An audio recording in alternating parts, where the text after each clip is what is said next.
Welcome to our final week of Waitlisted, where we've been talking about waiting, and waiting, and waiting. Can anyone guess what I'm waiting for? What this 234-day countdown is for? Well, if you didn't guess, that's right. I'm counting down to Christmas morning. I love Christmas. It's one of my favorite times of the year, not only for my joy and happiness, but to see the joy and happiness on Amelia's face when Christmas arrives. It makes Christmas one of the best holidays ever. Okay, maybe it's weird to start counting down to Christmas this early. So tell me, when do you start counting down towards Christmas? When do you start listening to Christmas music? Do you make any Christmas countdowns? And when does your family start decorating for Christmas? For us, it's usually right after Thanksgiving ends. We feel like it's pretty acceptable to start decorating and getting ready for Christmas. Although to be honest, in recent years, we've started pushing that even a little bit earlier and earlier than we have in the past.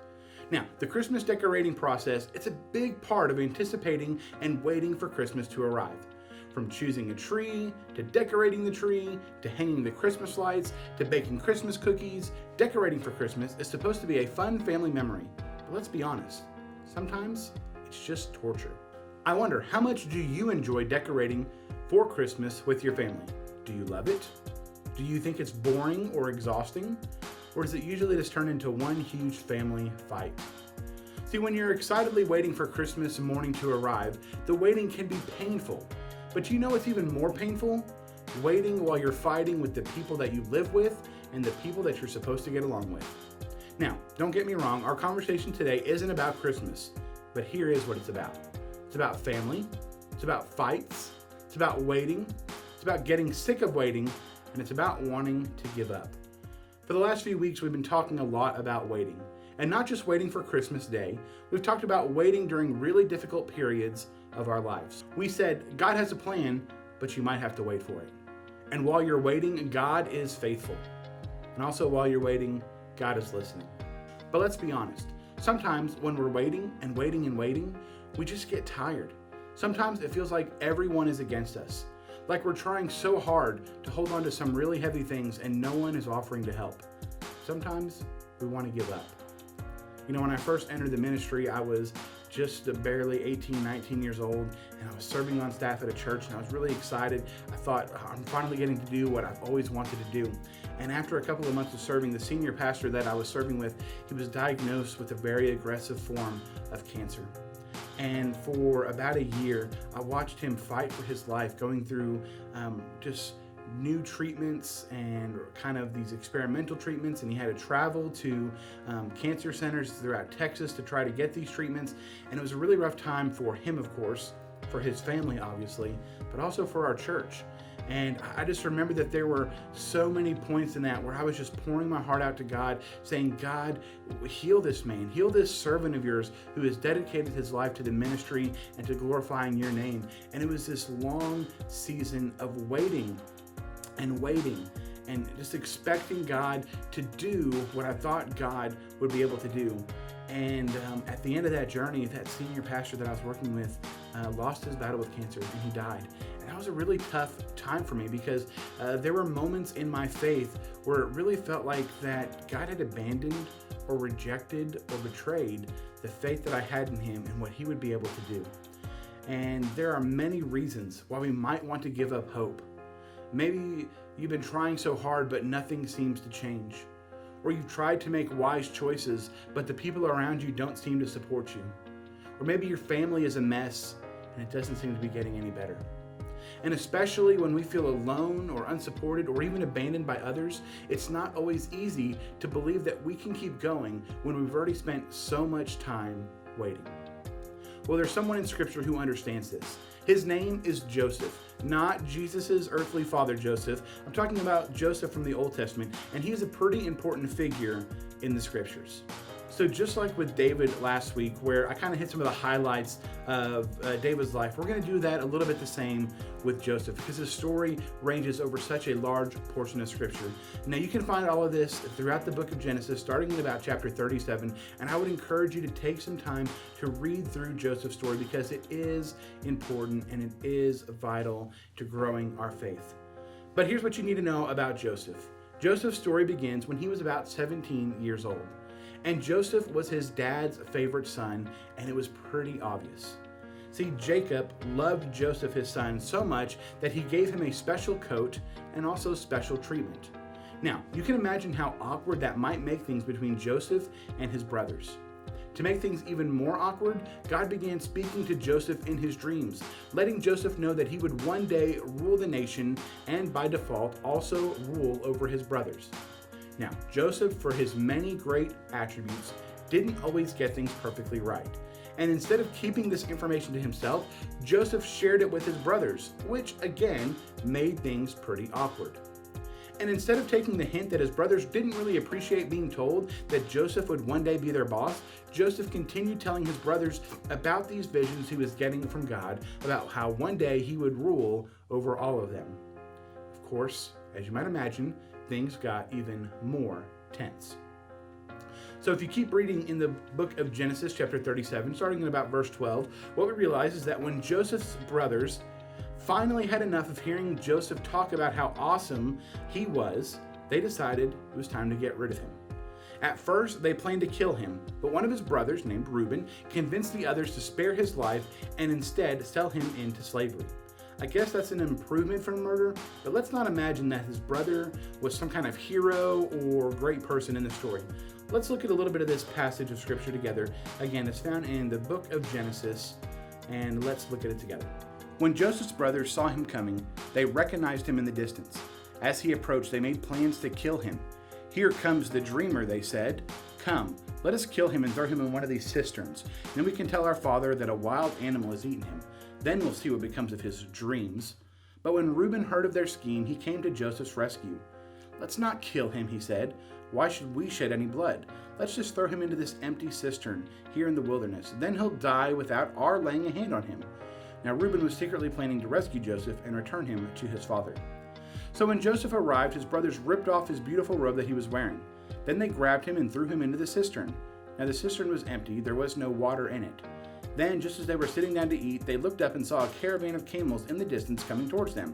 It was a group of Ishmaelites traders taking a load of gum balm and aromatic resin and from Gilead down to Egypt.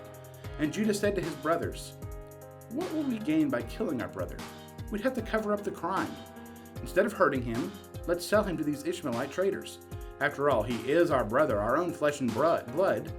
And his brothers agreed, so when the Ishmaelites, who were Midianite traders, came by, Joseph's brothers pulled him out of the cistern and sold him to them for 20 pieces of silver.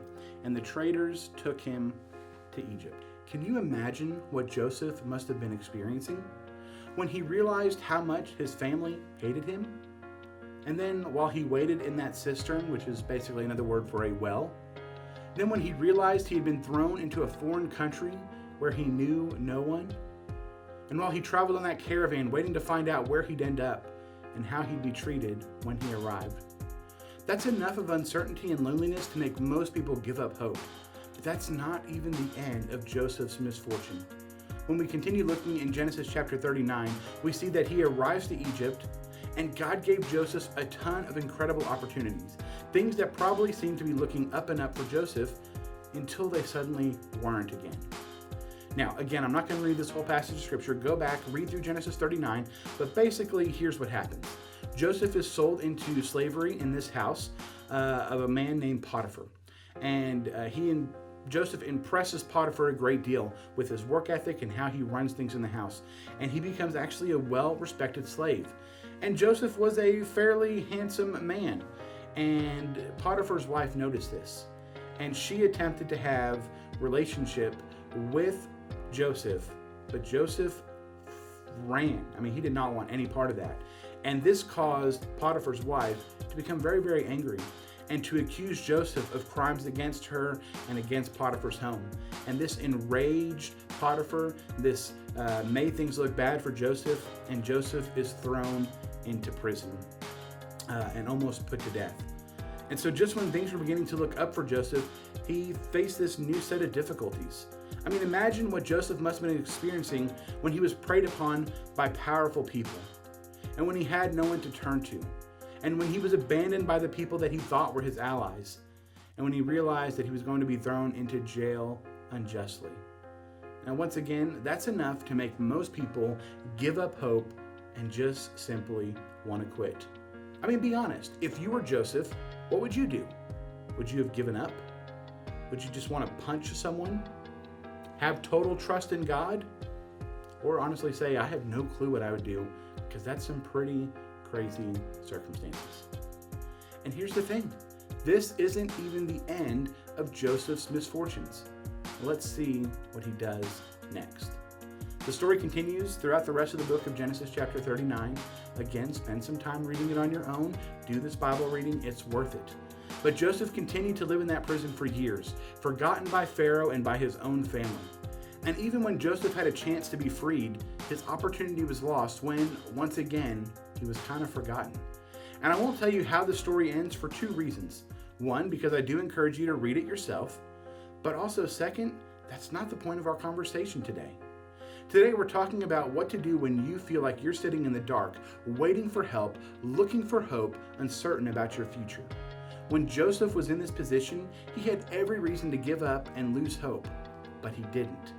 And even though everything seemed to be going wrong, and Joseph wasn't sure if he'd ever make it out of prison, or if God would ever fulfill that promise that he had dreamed so long ago, Joseph knew that God was still with him. And so while he was waiting, he trusted that God had a plan, and that God was faithful, and that God was listening. And in all of that time, God never gave up on Joseph, so Joseph never gave up on God. And if you're waiting on God right now, don't give up, because God is not giving up on you either. Now, you might be thinking, this sounds good, but how? How do I not give up?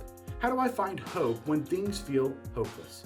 How do I hang on when I feel like I'm all alone? Well, here are 5 ideas. 1, talk to God and don't stop. And don't stop talking to God.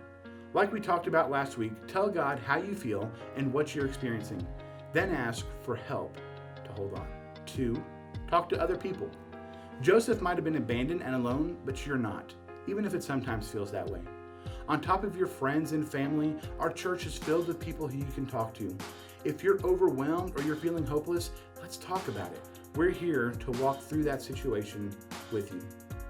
3, remember that God is stronger than you think. When Joseph was in that well, he could never have guessed the opportunities that God would give him in Egypt. And when he was in that prison, he had no idea what God had in store for his future. And when he was betrayed by his brothers, he couldn't have anticipated the way that God would one day restore their relationship. But God did all of those things and more. And that's the same God who's telling you right now not to give up. God is stronger than you think. But 4, remember that you're stronger than you think too. You're made in the image of God. You're wonderfully, powerfully created by a creator who designed you on purpose. And you are strong, capable, and resilient. And when your strength fails, and sometimes it will, remember that in your weakness, God is strong on your behalf. And finally, choose hope. Hope isn't just something that happens to us. In many ways, it's something we can choose. We can choose hope. We choose hope when we fill our minds with what's good and true. We choose hope when we choose to talk about our struggles rather than trying to handle them all on our own. And we choose hope when we tell God how much we need Him. We choose hope when we decide not to give up no matter what. So what are you waiting for? And how are you going to not give up? Will you talk to God? Talk to someone else that you trust?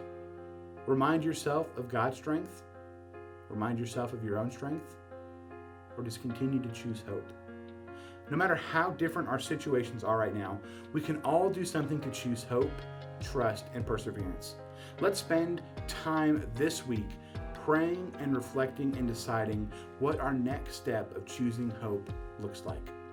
And so as we close out this series, I hope that you find hope in the stories that we've shared about the men and women who waited on God. Abraham and Sarah remind us that God has a plan, but sometimes we have to wait for it. Paul and Silas remind us that while we're waiting, God is faithful. David reminds us that while we're waiting, God is listening. And Joseph reminds us that while we're waiting, we can't give up because God is not giving up on us. So no matter what you're waiting for right now, keep going because God's not finished yet. Thank you for being a part of this series. I look forward to starting a new one with you very soon.